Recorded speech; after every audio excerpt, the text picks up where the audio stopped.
Bismillahirrahmanirrahim. Assalamualaikum warahmatullahi wabarakatuh.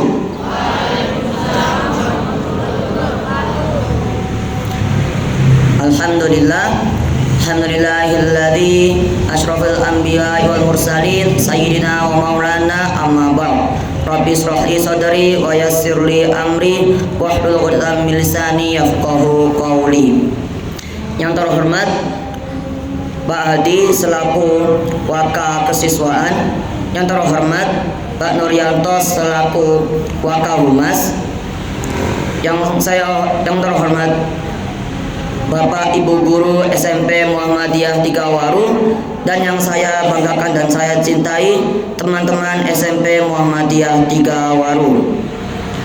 Kali ini izinkan saya perkenalkan diri terlebih dahulu. Nama saya Azam Raihan Brutayudiarto dari 7A, biasa dipanggil dengan Azam. Hari ini saya diamanati oleh Pak Hadi untuk mengisi apel pagi ini dengan tema kedisiplinan siswa. Baik, langsung saja. Pertama-tama, kedisiplinan siswa adalah suatu sikap yang diperoleh dari proses yang menunjukkan pada ketaatan, ketertiban, dan kepatuhan pada sesuatu ataupun seseorang. Nah, sedangkan siswa adalah seorang pelajar yang ada di sekolah untuk menuntut ilmu. Maka dari itu, kita bisa mengambil kesimpulan bahwa kedisiplinan siswa adalah ketaatan ataupun ketertiban ataupun kepatuhan yang dimiliki oleh seorang siswa. Nah, kenapa sih kita itu harus mempunyai kedisiplinan siswa? Itu karena itu hal basic ya untuk masa depan kita. Jadi kalau misalnya kita tidak punya kedisiplinan siswa, kita pertama tidak bisa manajemen waktu. Tidak bisa manajemen waktu berarti waktunya bisa terbuang sia-sia, habis karena bisa malas-malasan ataupun hal-hal yang lain. Kedua, kita akan terbiasa menunda-nunda pekerjaan. Kalau misalnya begitu, nanti akhirnya kita sendiri yang stres. Karena akan merasa tugas numpuk, 3 hari lagi dikumpulkan, tapi dikerjakannya semalam sebelum dikumpulkan. Pernah atau enggak? Pernah kan? Pasti, saya juga pernah gitu. Jadi jika masa begitu, kita akan merasa stres sendiri, merasa terbebani dengan PR-nya kita itu. Jadi memang sangat dibutuhkan oleh kita itu untuk kedisiplinan siswa. So, enaknya itu kenapa ya kita kok harus punya kedisiplinan siswa itu? Yaitu karena dengan begitu kita bisa hidup dengan nyaman, bisa memanage waktu kita, dan kita bisa langsung tahu sekarang itu waktunya untuk apa, dan bisa mendapatkan waktu yang nyaman sendiri untuk kita beristirahat dari kegiatan kita sehari-hari. Oke, dari itu maka bagi kita semua termasuk saya pribadi, jika merasa kita belum punya kedisiplinan yang baik, maka mulailah dari titik ini kita mulai disiplin lebih baik lagi. Oleh karena itu, saya akan memberikan beberapa tips yang saya temukan untuk melatih kedisiplinan kita di lingkungan sekolah maupun di lingkungan rumah sebagai pelajar dan anak-anak. Yang pertama adalah niatkan dengan yang benar. Suatu amal usaha itu akan terlaksanakan sesuai dengan niatnya. Jika niatnya baik, maka yang terlaksanakan akan baik. Jika niatnya buruk, maka yang jadi adalah buruk. Jadi kalau misalnya kita mau disiplin yang baik, kita harus niatkan dulu. Saya niat mau jadi disiplin, mau tepat waktu datang ke sekolah, itu karena Allah. Karena sebaik-baiknya niat itu kan karena Allah. Jadi oleh karena itu kita bisa terhitung kedisiplinan kita itu sebagai ibadah dan bisa mendapatkan pahala dari itu.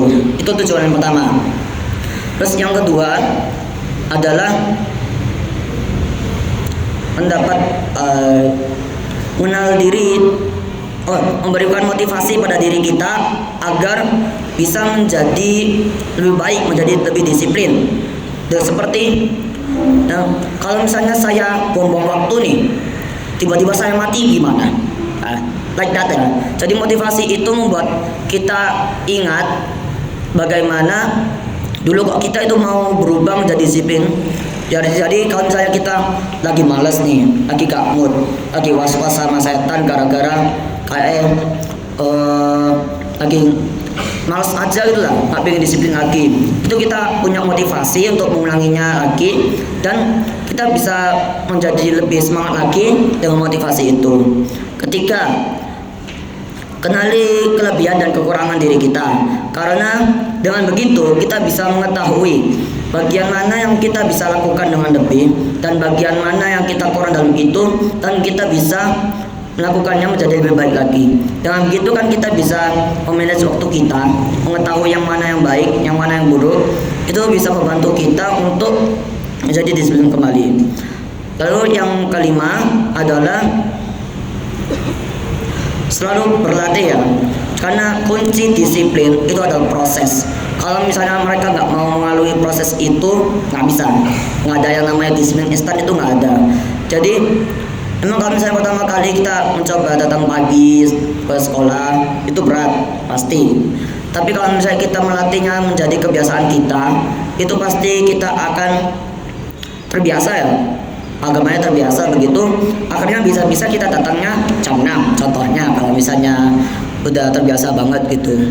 Nah ya, terus yang terakhir adalah kita istiqomah menjalankannya, karena sometimes setelah kalian melakukannya berkali-kali, ada kalanya dimana setan membujuk untuk berhenti ya, berhenti untuk kerjakan PR, jadi malas-malasan, itu pasti ada, akan masa kayak gitu ada. Nah, bagaimana caranya? Kuncinya itu istiqomah, selalu berpegang kepada Allah Subhanahu wa taala, dan ingat dengan motivasinya kita dahulu itu, jadi kita bisa terus berlatih untuk menjadi pribadi yang disiplin. Sekian dari saya, kurang lebihnya mohon maaf. Wassalamualaikum warahmatullahi wabarakatuh.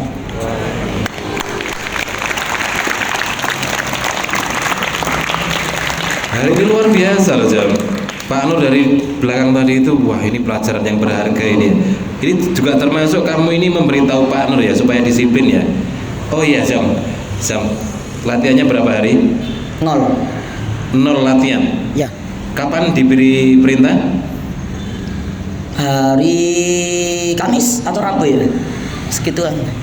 Hari Rabu, hari Kamis. Yang lalu. Terus nggak latihan? Enggak, belas. Pantesan elek. Teman nyari apa informasinya aja di Google kemarin malam, itu aja. Oh begitu. Oke ya. Jadi luar biasa nih. Masih kelas 7. Sudah mungkin ini sudah lebih dari 5 menit tadi ya. Sudah lebih dari 5 menit. Pastilah, pasti. Nah, sebenarnya kalau ngomong-ngomong kedisiplinan, apa sih pentingnya disiplin itu? Pentingnya disiplin itu Pak, jadi karena kita kan harus selalu memanage waktu ya. Kita pasti banyak kesibukannya masing-masing.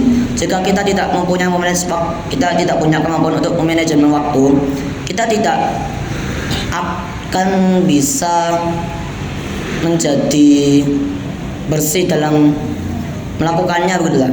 Jadi anggapannya habis melakukan ini kok kayaknya males, tiba-tiba ada kerjaan yang ini. Jadi kita tidak tahu cara memanage waktu. Itu adalah salah satu hal yang sangat eman, karena itu adalah salah satu komponen dari disiplin. Dan untuk bisa disiplin itu yaitu harus manage waktu itu, karena dengan itu kita bisa menjadi lebih nyaman dalam mengerjakan kegiatan sehari-hari kita. Oke, jadi kalau nggak disiplin, tugasnya ini belum selesai. Karena nggak disiplin kan belum selesai kan ya, ketumpuk-tumpuk lagi begitu kan Ya. Oke, dan ini Pak Nur sampaikan, ini mungkin pengulangan dari beberapa kali Pak Nur menyampaikan ya, bahwa ketika nanti kalian sudah lulus SMP, sudah lulus SMA, sudah lulus kuliah, itu nanti kalian akan kerja. Bener nggak sih? Oh, asing pengen jadi pengangguran? Ada? Nggak ada.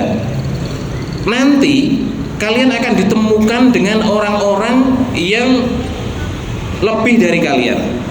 Pak Nur ambil contoh, anak-anak yang mondok ya, anak-anak yang di pondok pesantren itu jam 2:30 sudah bangun, mereka sudah belajar, mereka sudah menghafal tahajud. Pertanyaannya, jam 2:30 malam kalian di mana? Mereka sudah belajar. Coba bayangkan, bahasa kesehariannya Pak Nur ambil satu contoh ya, di Pondok Gontor. Bahasa kesehariannya itu bahasa Arab dan bahasa Inggris. Kalau kalian lomba pakai bahasa Inggris itu menghafal, mereka itu tinggal keluar aja udah. Terus HP tidak boleh pegang. Kemudian tidurnya jam 10 malam. Itu full untuk belajar. Nah, ketika kita nggak disiplin waktu untuk belajar, kalian nanti akan ketemu sama mereka di dunia kerja. Kira-kira kalau di interview gitu ya, Anda bisa apa? Ini kita misalnya. Anda bisa bahasa Inggris? Sedikit-sedikit. Mereka yang sudah belajar dari kecil, ketika ditanya seperti itu, Anda bisa bahasa Inggris? Terlalu mudah itu bagi saya. Coba, kira-kira yang diterima siapa? Yang diterima siapa, Jam? Yang jawab terlalu mudah. Yang jawab terlalu mudah itu karena apa? Dia itu menggunakan masa mudanya itu memang dengan sungguh-sungguh gitu loh, Rek. Ini beberapa kali Pak Nur sampaikan, itu nanti pasti akan ketemu. Dan Pak Nur itu pengalaman ya, ketika melamar sebuah pekerjaan dulu, ketemunya itu sama orang-orang itu, orang-orang hebat-hebat itu begitu loh. Yang diterima pasti yang hebat-hebat itu. Jadi ketika sedang malas ya, ketika sedang malas, ingatlah bahwa di luar sana kompetitor-kompetitormu itu sekarang ini sedang mempersiapkan diri. Dari jam 2:30 malam tadi itu sudah banyak kegiatan yang dilakukan, dan itu untuk menunjang keterampilan mereka. Jam 2:30 malam ngapain kamu, Sam? Masih tidur. Tidur? Ya, yakin? Yakin.